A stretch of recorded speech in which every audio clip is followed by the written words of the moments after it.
Dans le cadre de l'affaire Dina, l'étudiante gabonaise décédée en mars dernier en Turquie, le tribunal de Carbrouck reçoit le principal suspect. La quarantaine révolue, cet homme est supposé être le dernier à avoir été en contact avec Dina à bord du véhicule qui la conduisait jusqu'à la découverte de son corps, retrouvé inerte proche d'une rivière. L'homme est connu des services de justice. Il a été entendu plusieurs fois par la juge d'instruction jusqu'à l'ouverture du procès. Les parents de la victime suivent de très près les déroulements de cette affaire. M. Bouanga Guy Serge, le papa, souhaite que justice soit faite. Ce que nous voulons tous, vous comme moi, c'est la manifestation de la vérité. C'est sûr. Vous dire que quand vous faites des investigations comme ça, vous trouvez la vérité. Même vous-même dans le cadre de vos missions, vous savez combien de fois nous qui avons été meurtris. Nous voulons tout simplement que la justice se fasse.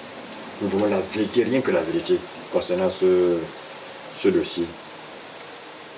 Donc au jour d'aujourd'hui, le coupable, quoi qu'il en soit, la Cour a déjà, le parquet de Carabuc, hein, si je ne me trompe pas, a déjà condamné ce dernier à perpétuité. Ça passe dans les médias, même il y a eu relais au niveau de chez nous ici de cette information. Donc si déjà eux-mêmes ont décidé qu'ils soient condamnés à vie, bon, c'est leur décision.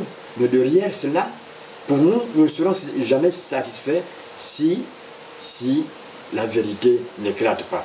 Sur place, seules 3 personnes parmi les proches de la victime ont été autorisées à assister au procès dans l'une des salles d'audience du tribunal de Carbrouck, une option diversement appréciée. La mère de la disparue se doute des manœuvres pour étouffer la transparence judiciaire. Quand on apprend l'affaire, ils disent qu'elle a été... elle s'est suicidée. Elle s'est suicidée. Et c'est quand le journaliste Ali prend un des journalistes turcs prend, il publie une vidéo, il montre Dina en train de courir. On dit que mais pour quelqu'un qui se suicide, pourquoi elle courait? Et elle allait où? Qui poursuivait l'enfant? Vous voyez? Donc ils ont même enfermé ce journaliste turc parce qu'il avait publié ces vidéos. En Turquie là-bas. Donc, vous voyez que c'est comme s'il cachait quelque chose derrière. Et le témoin critique nous fait comprendre qu'il entendait Dina crier depuis le sous-sol, comment elle se débattait. Il y a quelqu'un qui empêchait Dina de sortir de la maison. Et ça, on ne parle pas de ça dans l'acte d'accusation. Dina a été retrouvée morte au mois de mars dernier. La jeune fille de 17 ans s'était rendue en Turquie pour suivre une formation en énergie renouvelable.